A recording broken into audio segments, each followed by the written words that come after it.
บังอ่อนสิลืมอายแล้วบ่นอนางอายนี้คิดเห็นเด้เมื่อข่าวแต่ก่อนคิดฮอดงามงอนอาวรเกือบทนบ่ไหวคิดฮอดแต่หน้าแก้วตา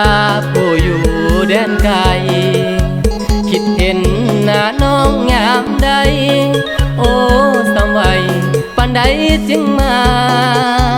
ไอ้นั่งอยู่กองกอไผ่คิดฮอดสร้างไว้เป็นภาพลวงตาเจ้าไปหลายปีแล้วนะโอ้คนตาบ่มาบ้านเฮาสิห้องเพลงส่งฝากไปตามลมให้ฮอดตะวันสาวนาผู้นี้ไกลบ้านนงทานให้ย้อนคืนมาอายนี้ยินดีให้น้องวันกลับอายสิไปหับไปท่าแม่นวลล่อคิดฮอดแท่นอหลายปีแล้วบ่ได้เห็นหน้ากลับคืนบ้านเฮาเถิดนาคืนเถิดขวัญตา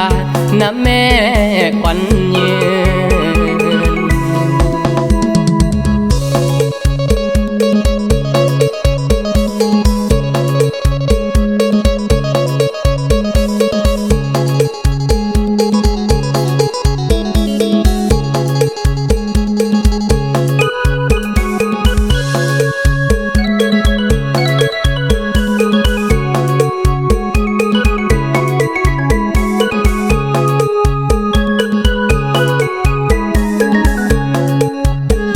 นั่ง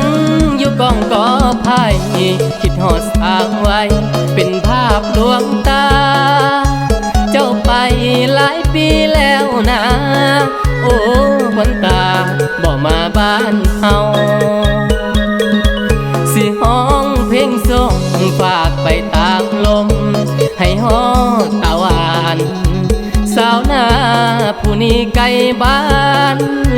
นงทานให้ย้อนคืนมาอายนี้ยินดีให้น้องวันกลับอายสิไปหับไปท่าแม่นวลล่อคิดฮอดแท่นอหลายปีแล้วบ่ได้เห็นหน้ากลับคืนบ้านเฮาเถิดนาคืนเถิดขวัญตาน้ำแม่